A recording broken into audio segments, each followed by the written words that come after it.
sério, gente, que às vezes a gente não para, né, e não pensa. Tem pequenos prazeres na vida que não tem preço.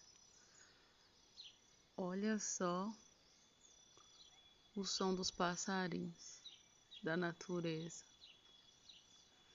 E você abre a janela e dá de cara com as árvores